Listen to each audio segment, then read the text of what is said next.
And, he's looking at me in consternation. He's like, what? But you know what? He's, when it comes to time, this guy is as reliable as Big Ben. Big Ben is a clock, by the way, if you just don't know, call. I mean, the UK, London. He's here in studio. He's come off, it's the award season, by the way. Yes. And recently, the Karen Business Association voted him again as the lawyer of the year. I like harping that particular fact, by the way, because now he's our lawyer. And he's here in studio this and every Tuesday. Listen, you've got yourself a legal problem, yeah? And you're not too sure whether you should go to a lawyer's chambers and give brief. Pitch it here first. Let it get a turn around this particular legal mind. And then you will then decide whether you're going to make tracks onto, is it called Karen Road, bruv? Yes. Indeed. That is Ngugi Mburu Advocates. Okay, or any other Esquire of your choice. But that is the one I highly recommend, because then you will then pitch it forward. In studio, this and every Tuesday, doing the Lord's work, pro bono no less, to answer your legal questions. He is, of course, a master of the law. And like I said, this one, by the way, not only is he going to be one of the Supremes, but he's going to do that Ivy League circuit, as I know. He's also in the running to give Eliud Kipchoge a run for his running. He is advocate. Eliud Ngugi Esquire. My brother, karibu sana. Welcome to Legal Tuesday once again. Thank you for making time. There we go. Thank you for having me. So, bruv, a lot of things to discuss, but first, before we do that, what are your handles there, please? And be slow. Okay, Wakili Ngugi on X, Instagram, TikTok, and Eliud Ngugi on LinkedIn. Very good. Yeah. Now, we've got a lot to get through, by the way, but because a lot has been happening, before, we get to the question at hand, where somebody basically went out of country and then came back and found somebody was there. We've discussed land issues and squatters' rights, but this one is, it happens perennially. And obviously today is a different week, so we're going to discuss that issue of Sawa. Now, Esquire, let me tell you a story. Okay. First of all, do you remember the story of Omweri? Yes, it was some python. I wanted to beat around the bush before telling you what it was. It was an animal. Yes. And, now it was a python. And obviously a python is a snake. Now, this morning I read that in jurisdictions like Zimbabwe, okay, you can do whatever you feel like. But if you touch a python, okay, basically, of course, people are not touching them. They were Wazungus there. I digress. If you kill a python, you might as well have killed a human being. Okay? Yeah. I bring this up because various issues have come up. Yeah. There was in Luo Nyanza, I saw that article. I don't know if I shared it with you. Clearly, I did not. There's the county government in one of those South Joloka, has told guys, please stop keeping wild animals as pets. And now we're not talking about wild dogs. We're talking about hyenas. Okay. Yeah. And they stop keeping them as pets because that is against the law. And I say this because you left last Wednesday and only wanted to discuss this with you. The garbage man comes on Wednesday. All right, bro. Garbage man comes when is this? Yeah, so it is my duty to take the garbage out. Okay. So I put the garbage outside the gate. You're the garbage man. Footsack man. So listen. So apparently I put the garbage out late. Now, when I came back, all right, post-show, yani now, okay, at night, yeah, I get there, all right, I get home. Obviously, the bin is still outside of the gate. But lo and behold, bruv, there's a baboon of the male persuasion. How do you know it was male? Because it was sat there with a Minute Maid bottle, okay, and its teeny weeny little cactus. I could see it. Okay? Now, this thing was sat there Very cool, calm, collected. Garbage all over the shop. Okay? For of course, it was looking for its meal. It found the Minute Maid. And it just stared at me. And the first thing that came to my mind is that this thing might have rabies. And if it has rabies, what if it bites the dog? You see what I mean? Am I allowed to, one, chopper, two, if it bites the dog, it's going to kill my dog, so I want to kill it. All right? Yeah. But this thing was so used to the human presence. Honestly, it just looked at me and it was like, what's up, dude? Sorry for the mess.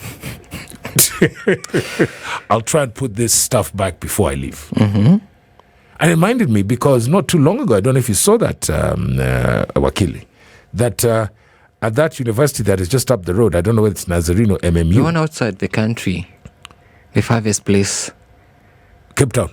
No, in Kenya, one of the farthest places in Kenya, called Ongata. Wrong guy. Kwenda huko, yes. for that's where I live. Yes, MMU. All right. And you saw these baboons were traipsing through people's rooms, and they're just cool. So now that I've beat around that whole entire bush, is it, if you're attacked by, what does the law say? Because this human-wildlife conflict, if you are attacked by a monkey, can you finish it?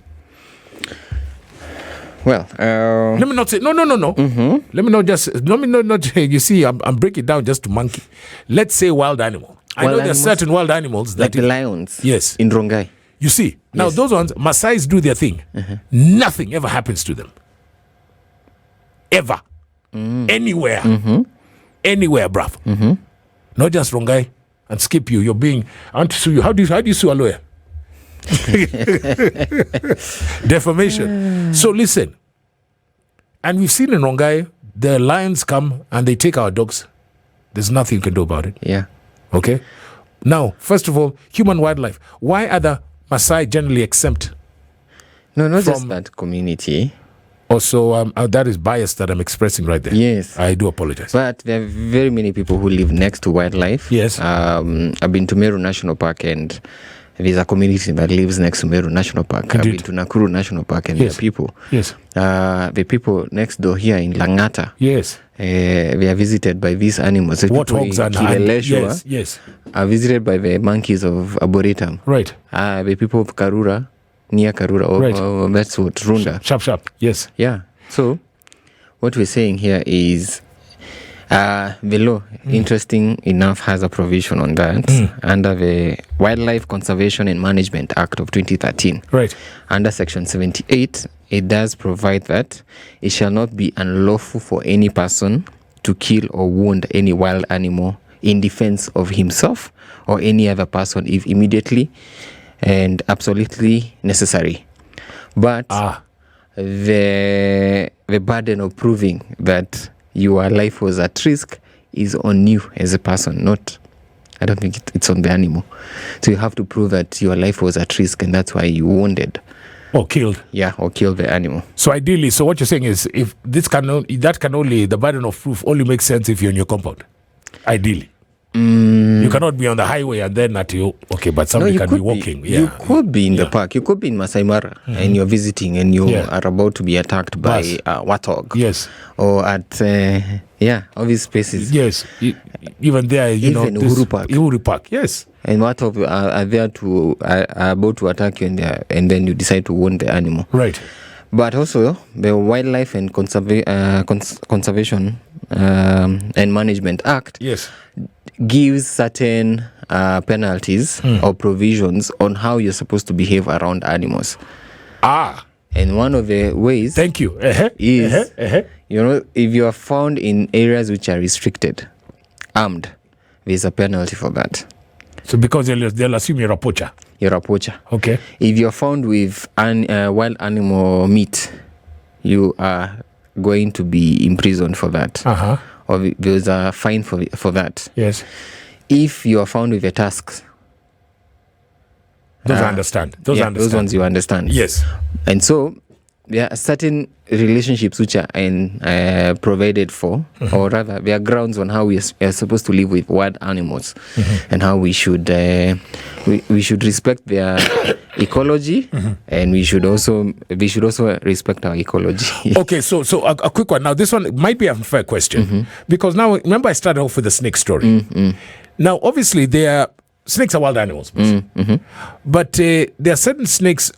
I don't know that why is that if these ones you touch or you kill, e.g. the pythons, the omieris of this world, Houston, Koyambu, we have a problem. Lakini these other ones, grass snakes, because we don't even bother. Some you've got to report. Is it because of the skin or what is it? That you have to report? Yeah, so like if you kill a python, those are because if you kill a wild animal, you've got to report it, right? You have to. If it's in your compound, I mean, you just throw it you can throw it in the garden, on the bonfire. Well, you're supposed to report. Right? Yes. Right? Yeah. Now, why is it only happens with some snakes, not all of them? There are specific animals which are categorized under the Act that are at risk or are supposed to be protected. Right. So there's a long list under the Wildlife and Conservation Act. You see, now, then that begs now the question. We've now circled back to what it is I want to ask. If I didn't ask that now, who knows this? We're not taught this in school. I don't see a KWS van going around civic education. How are we supposed to know? How are you supposed to know this? The Kenya Gazette, where they post, the government shares information on the Kenya Gazette, yes, which you can access either on kenyalaw.org, yes, or you could easily go to Haile Selassie Avenue, yes, in Nairobi, yes, and buy yourself a copy of, for example, last week's copy of Kenya Gazette or any other year's Kenya Gazette. Now see some of those rules. You see now, and this is very interesting because most of the people who have got this human wildlife conflict, first of all, they're too poor to do these things. Honestly, okay. True. One, either buy the Gazette or go online for Diddley Squad. Okay, so that's a catch-22. I think that's something that you guys as LSK should look into, bruv. Not LSK. Oh, you see, now there we go. Kick that can down to the executive. There is an institution, the Kenya Wildlife Service, has a mandate to protect the wildlife. Right. And they should take it upon themselves to make sure that they educate the public about some of the endangered species and the need to protect them. Right. And you will find some of this, it's in the 6th schedule, where they have a list of mammals, critically endangered. So they will tell you an animal like the black rhinoceros, right, or the hirora, right, or the roan antelope. Come on. I don't even know which one is that. You know. But there's also endangered generally, like the African lion, cheetah, striped hyena, right, sitatunga, yes, leopard, yes, giant forest hog, and then there are even vulnerable animals that are supposed to be protected. And it goes on, even birds. There are birds which are supposed to be protected, the taita, thrush, amani sunbird. You know, all these things are found in our laws, and it's important for us to know how best we can protect these animals. You see, even reptiles. Thank you. And you see, it's now that we know. So, for obviously somebody who's listening can go online and go to the Gazette, but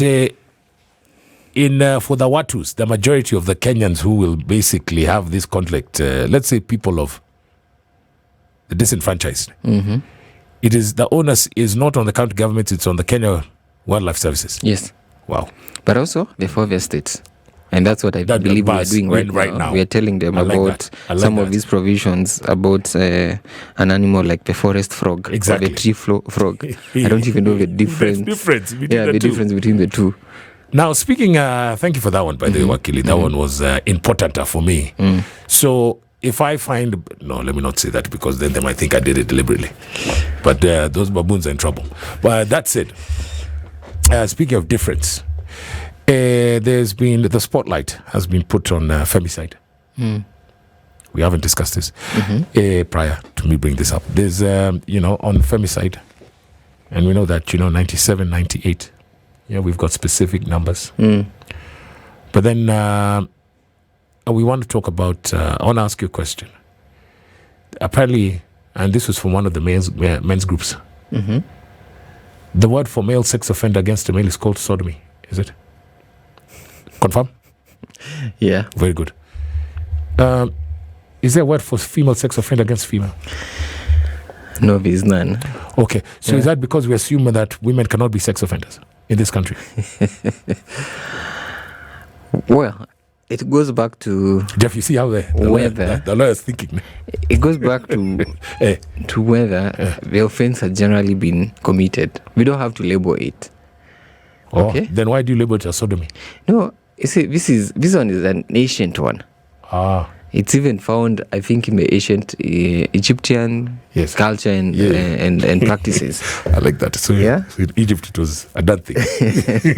Okay. And so we may have copied it from there. And here we are. Right. We have a Sexual Offences Act of Kenya, which criminalizes sodomy. Yes. We have a Penal Code of Kenya that criminalizes sodomy. Right.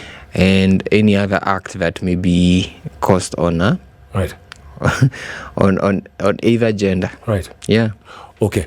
But are there female sex offenders, bro? Yeah, they're there. Okay. You have experienced, you have seen? They are there. We see them in court. We find them in court. That I just needed to know. Yeah. So now, let's do a total 180. Thanks for that, by the way. But there's no word, ne? Now, there's a list of, speaking of lists, okay, there's some, and I said, no. We're not going to talk to Esquire about this one because, it's the festive season and you might meet some of these people. Okay. Yesterday, there were big headlines. You saw that? You saw that, yeah? The top 10 at 10. You saw that, ne? Okay. I'm not going to ask you about that. Forget about that one. And then also, but I think we spoke about that and we dodged it a good one. We ducked and weaved about forget that other list that they want out. Yeah, including the ones of the Supremes. We're not going to talk about that. Let's talk about transfers, Baba. Now, so there's a list of judges' transfers. You've done a sigh of relief there. To the common wananchi, forget to the law society, forget to the bar. What is interesting about this transfer list of judges? It's more of a... It's normal for the judicial officers to be transferred every 5 years from one station to another station. Why? Is that for the bar? Is that for the bar? Is it for the bench themselves? Or is it just so that somebody does not grow roots in one station? It's more of... There are different ways to look at it. One, it could be for growth of a judicial officer. So when the judge is in a certain station, for example, that is, let's say, a remote area, where they only deal with certain offenses or certain kind of cases, this judge will become a specialist in, for example, in land issues. Yes. If they were to be placed in a Meru or Nyeri court. Yes. And or now if you are taken to the northern part of the country where there are certain known kind of cases that are majorly found in those courts stations. Yes. And so for purposes of growth, they will allow the transfers for you to experience different kind of cases, right? Even for your personal growth, right? But also, when it comes to the other reasoning, other school, they would say that some of the transfers are made because a certain judicial officer has been has been making very. I'm looking for that word. You're looking for a polite reference. I'm looking for a polite diplomat, word. Yes. But they may be very. We will be making very, very, very serious, or rather contradictory decisions in a certain station, and they are known that they are very notorious in, let's say, issuing injunctions and stopping certain progresses. Yes. Or if it's a constitutional court, that they are making decisions that are most likely hurting the whole economy because, for example, a station like Nairobi, you will find that a lot of constitutional cases will be filed in the Nairobi station compared to other stations. That is true. That's true. And these decisions affect the running of the government. That is true. So the school, this kind of school of thought will say that judges are moved around to ensure that there's no stalemate in some of the government decisions. It's a good lawyer, this one. Good answer. Yeah. Now, why this one is obviously ilipitia chini ya maji. Why, pray tell, are you, as the Law Society of Kenya, taking the state law office in the Ministry of Foreign Affairs and International Trade to court? Why we are? Yes. No. We're just saying that. No. First of all, paint the picture. What is that case about? That case. Yes. The case is quite interesting because one of the well-known billionaires in the world was granted access into the country. I like the way he says that. It's not like it's in the public domain. You talk about the Bill and Melinda Gates Foundation. Go ahead. So they were granted, they were allowed to come into the country and got some of the privileges and immunities. Yes. And so the proper procedure wasn't followed when that was being done. And the Law Society of Kenya went to court and filed a petition to stop the process of them being in the country and being able to enjoy some of these immunities. And so one judge by the name of Justice Bahati Mwamoe granted a conservatory order. And pending hearing, they would not proceed. They had been gazetted, so the gazette was conserved or was held until the case is heard. And I believe there will be some submissions which will be filed later on into the new year before the case proceeds and a decision is made. One of your seniors, in fact, is a senior counsel, said this is not something for the judiciary to handle. It's an executive matter. You saw that? I saw that. Yes. But even as the executive makes any decision, they need to follow the procedure. And so we wait for February 5th where a judgment will be rendered in this decision on whether this should continue or the conservatory orders will be lifted.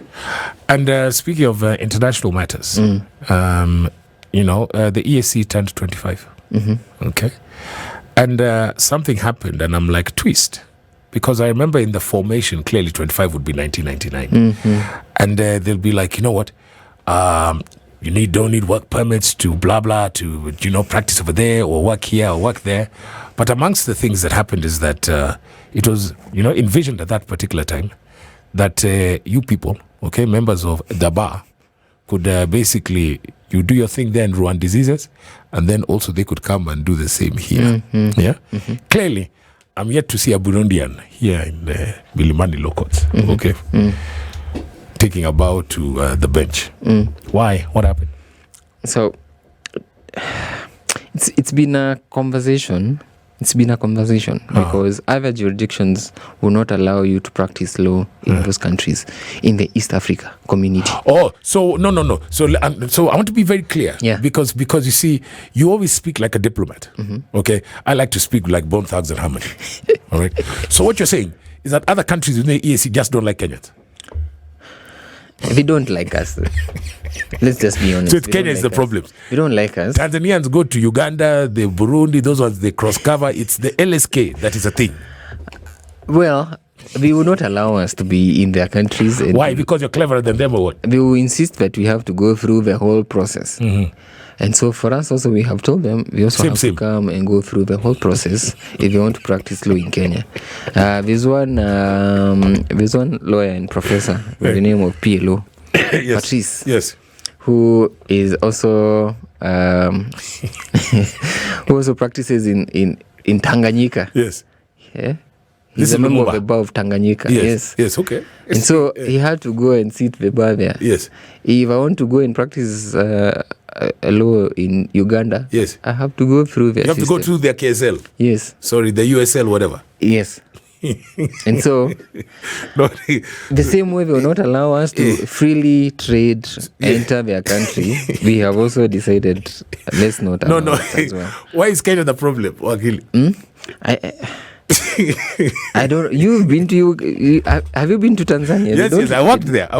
Yes. So can I say where I think the problem is? What is the problem? It is standards.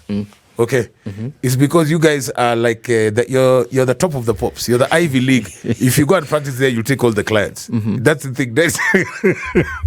Now I say this because then this morning, or rather last evening, I saw that one of our senior counsels, because there was a Ugandan who was renditioned, an opposition leader. Okay, so surely this is not UG, Besigye. Okay, and then he appeared in court. Then I saw kufunga na kufungua jicho. A senior counsel of the Kenyan bar is going to go and represent him in UG. I was like, Allah, you mean it can happen? Is that, first of all, is that going to happen, or is that is it called not gutter press? What's it called? Fake news. I'm curious to know whether we're doing it. Yeah, but you've heard what I'm talking about. Yeah, I've heard what you were talking about. Yes, it's quite difficult. You cannot. Right. You cannot appear in that court. Bus. If you're not a member of that bar. So maybe so we're just so that can just be thorax. So you can even appear as friend of a court the way we do the ICC. No, you can't. Hey. Yes. Otherwise, we'll be there. We'll be there doing our thing. We would all have moved to those countries. Especially. So you see, one of the reasons why the EAC is an absolute failure. After 25 years, they've made no headway at all. Do you guys even meet? Yes, there's an upcoming conference, East Africa Law Society, which I'm member of. Yes, clearly. Is it same like the LSK? It's not, sorry. Is it where? Do we all go to Mombasa for a week? It's different. Same. So it's happening in Kampala, I believe, in the next 2 weeks. Where? Munyonyo Resort. It's happening there. I actually saw they had some enticing offers for us to attend the conference. So it does happen, and we show up in those conferences. But you're just showing up as a member of a Kenyan society, and you're not going to show up as a member of the East Africa society. We don't discuss surely how we can now, as a union, even EU people can practice. You guys after 25 years. It doesn't work that way. We will just have many Zoom calls and conferences held by East Africa Law Society almost every 2 weeks or almost every week. But you have a representative speaking, a member of Tanzania bar, a member of Ugandan bar, South Sudan, and they'll be discussing issues, but just telling you what is happening in their country. Okay, by the way. Yes. Now, final story, Baba. And thanks for the share. There's it's called polygamy. And let's go for the definition. What is somebody who's in a polygamous marriage? That is a man, is it? It's a man who marries, multiple wives. Yes. Okay. Is that recognized in law? It is recognized in law in Kenya. Right. Under the customary law. Yes. Under the Marriage Act. Right. So you can have a customary marriage. Right. So the requirement is basically that you're supposed to not register that marriage. And so it allows you to then add as many wives as you can. Okay, then why is there a story that's been highlighted? Is when the roles are reversed, which here I mean, can a woman marry multiple men and it's not registered? Why is that one seems to be, that has been highlighted? That always seems to, it's like it's against the law. Is it against the law? See, the law and culture go hand in hand. And so in our culture, you tell me which practice, which culture in Kenya that practices polyandry? That's the word, polyandry. Oh, you've thrown this back at me. I've thrown it to you. Okay. Give me an example of a tribe that has polyandry as one of marriages. None. So it then becomes even difficult to implement it in law. It sounds very foreign. Okay. Yeah, it sounds very foreign. But this should be what the women's reps should be actually doing in that bunge, in my opinion. And speaking of I just want you to, because I'm going to be discussing it the next hour. This is just as a by the way, Paul, about this. Adoption. Because there's something is, I've got a segment called May I Offend You? We'll really try to piss you off. Well, just, but anyway. So this is the thing. There's a bill that's going through Parliament. Adoption of, obviously, when it comes to adoption laws in this country, can single people adopt a child? Yes, they can. Very good. Why can a single man adopt a child? Yes, a single man can adopt. But there's a but. What is the but, Baba? The but is one, the child has to be of the same gender. So basically, if you're a man, you can adopt a boy. Two, the age difference between you and this child has to be at least 25 years. So you need to be minimum 25 years of age if you're going to make an application to adopt a child. And there's a maximum. You cannot be over 65 years of age for you to get this. Okay. Now, is this because of nefarious purposes or what? No, this is actually all these new age conversations that have come in. Thank you. Yeah. Clearly. So initially, that was there. It would be allowed for you to adopt. You take up 1, 2, 3 boys and you have them in your house. Yes. And you're able to do that. But there's a report that has to be filed. You have to go through a process, because the adoption process is not an immediate process. You can't wake up tomorrow and decide, oh, I am of age, I do not intend to marry, let me adopt a child. There's a procedure. But according to the current law that's in place, in situ right now, but a woman can adopt a child of either gender? No. Even now, she can only adopt a girl. She can adopt girls.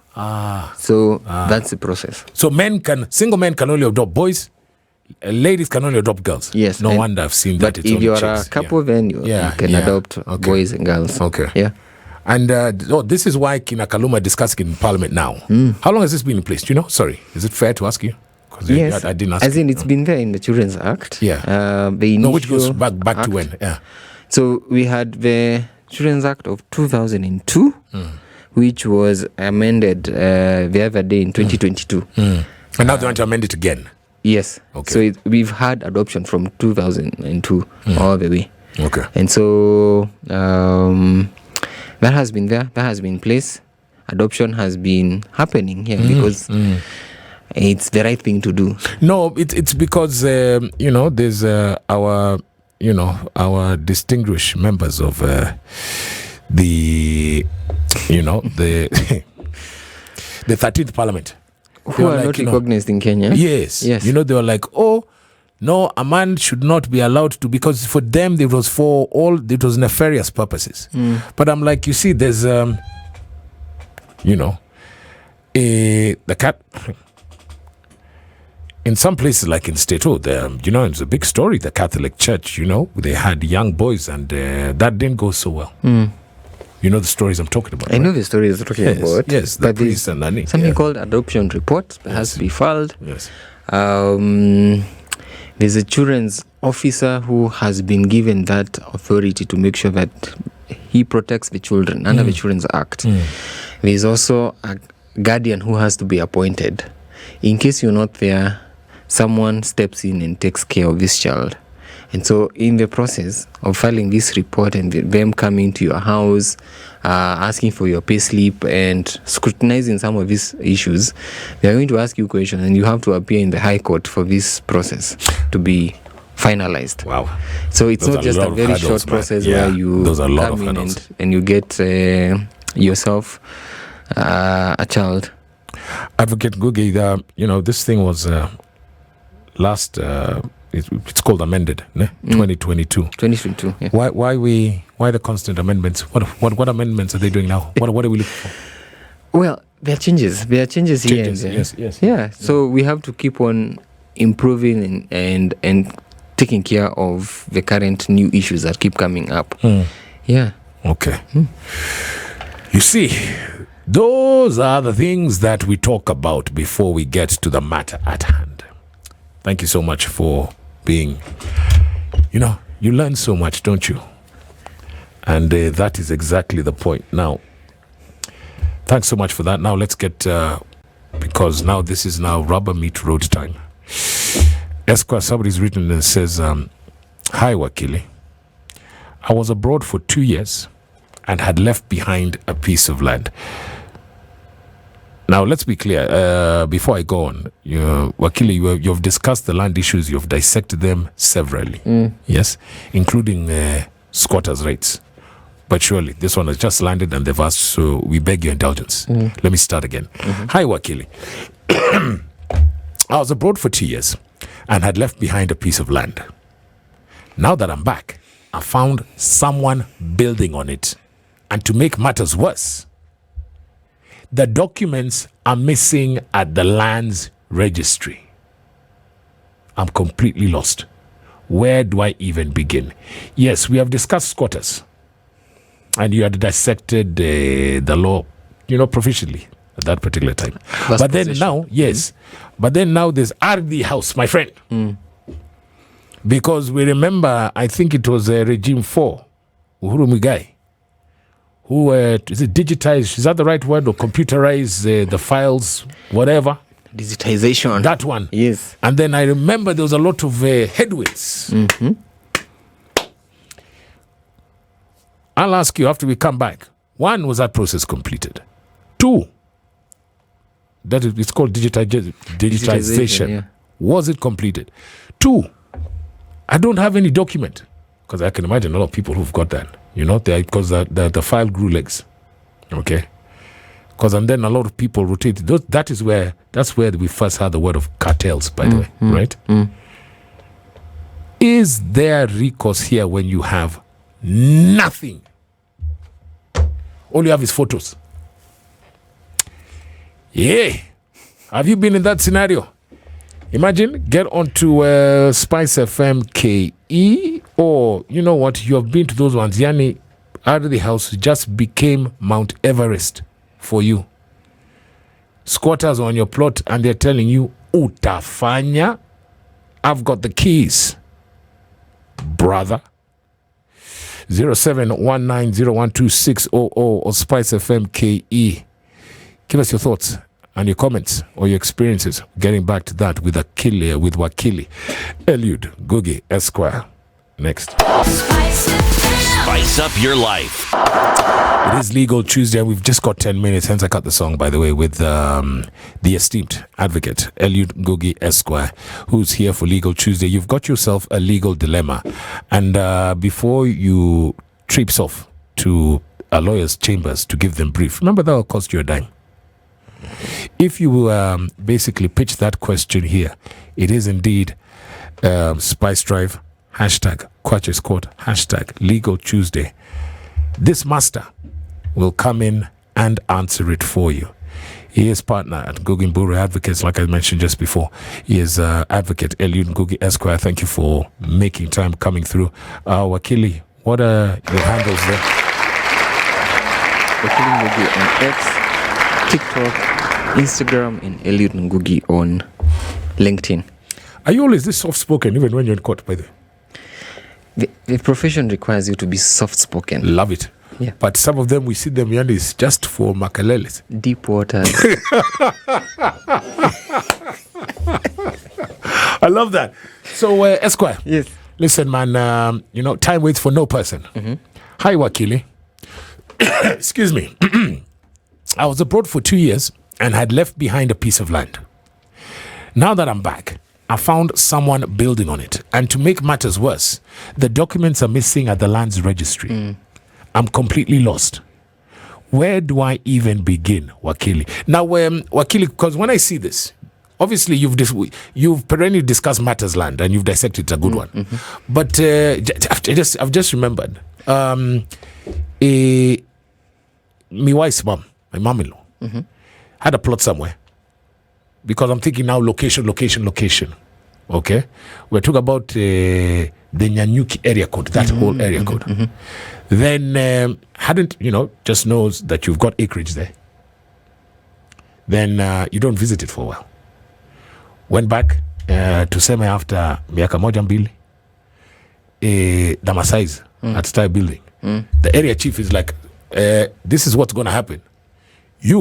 I'm going to give you 5 acres somewhere else. This one is gone. So does it depend? I think so. Now, before you break it down legally, does it depend where this is? Because there's some tribes who are like, hey boss, utadu, skip you and your 7 giraffes. Well, there are 3 types of land, and this is public land, trust land, and private land. Public, of course, is for the public use. Private is for your own use. Trust land is land that has been given to a community. So, to answer your question, some areas are reserved for the community, yes, under the trust land, and only the community coming together and approving, which is not even allowed. What do you mean by community? So are you saying that that land is only for, if I'm Luo, it's only reserved for Luo? If it's in Luo land? No. The persons found in that area, yes, we don't have to even go to the tribe, right, but the people found in that area Sharp. are allowed by the government to continue living on that piece of land and to make decisions around that piece of land. Sharp. And so you need to be careful when you're doing your purchase of land, because if you're going to purchase community land or trust land, then you may find yourself in trouble, because you may not be dealing with the right person. And this is trust land. This is community. You may need the whole community to show up to allow you to do something. So if you only find 3-5 elders who tell you, oh, I'm the chairman, I'm the assistant. Right. Be wary. Go for private land, because that's the only land that you can purchase. That is very important. Yeah. I like that. Can you repeat that one more time? You be wary when? When you're purchasing land, that you're purchasing land that is allowed to be purchased. Yes.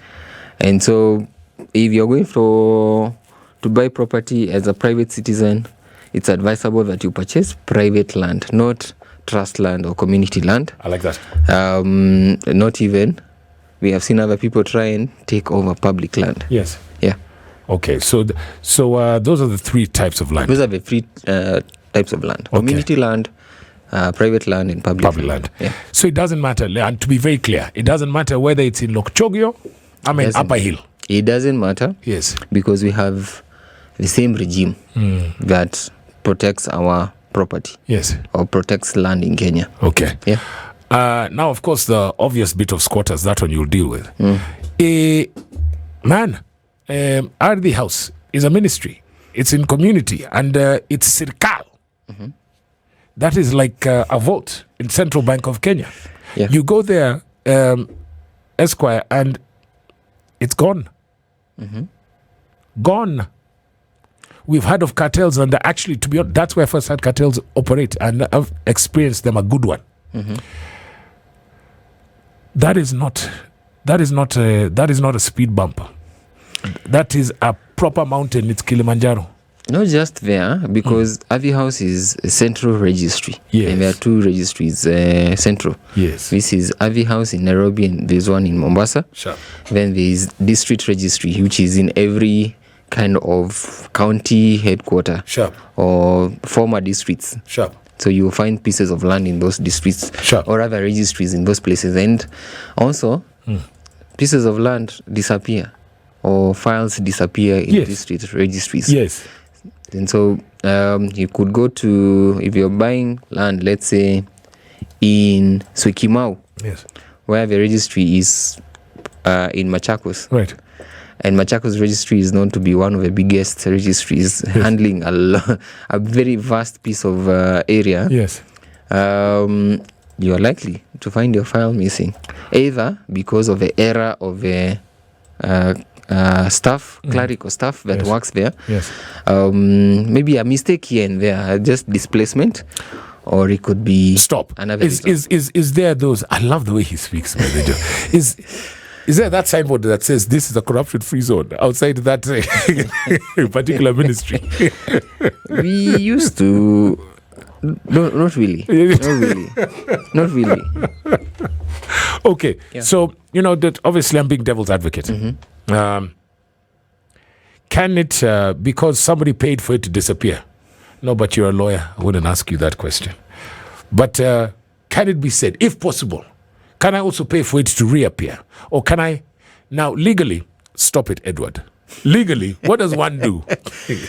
What does one do? Missing. The file is gone. If your file is missing, I come to Eliud Ngugi Esquire, and Yes. then you come to me, we do a search. And if we cannot get a search out because there's no place to counter what is a search? A search is an application, make an inquiry through an application to the registrar, requesting that they give you information about a piece of land. Who is the owner? Are there any debts on this property? Are there any restrictions and block age by anybody saying that this property should not be sold? What we call a caveat or a restriction or a caution. Sorry, Esquire. Yeah. I would assume that most people disappear files so that they can change all of those things. Is it not? Well, sometimes they may do those things, Right. Or maybe you are in court and you're fighting over this piece of land, or maybe a family member, Right. your Yeah, brother or yeah, sister, yeah. and there's a succession process going on, and they want to make sure that it does not go through. Bas. Yes, or sometimes, generally, that's what may happen. Maybe misplacement. Okay. Yeah, Yani, a family honest. misplaced. Okay. Honest misplacement of a file. Okay. Or sometimes we have registries where a file is very sensitive, and the registrar has made it their business to make sure that it is under key and lock.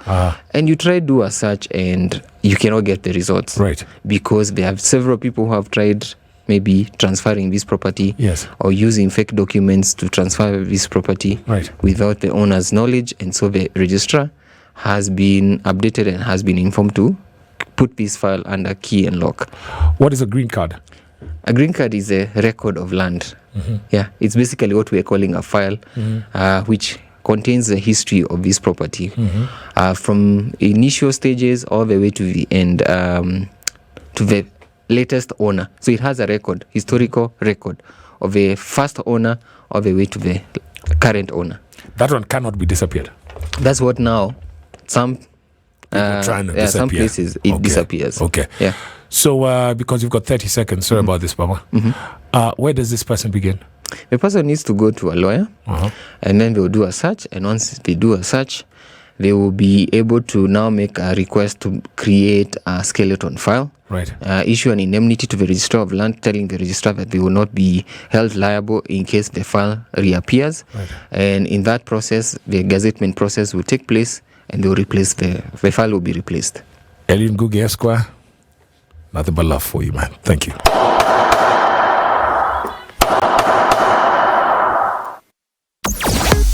Sugar and spice and everything else.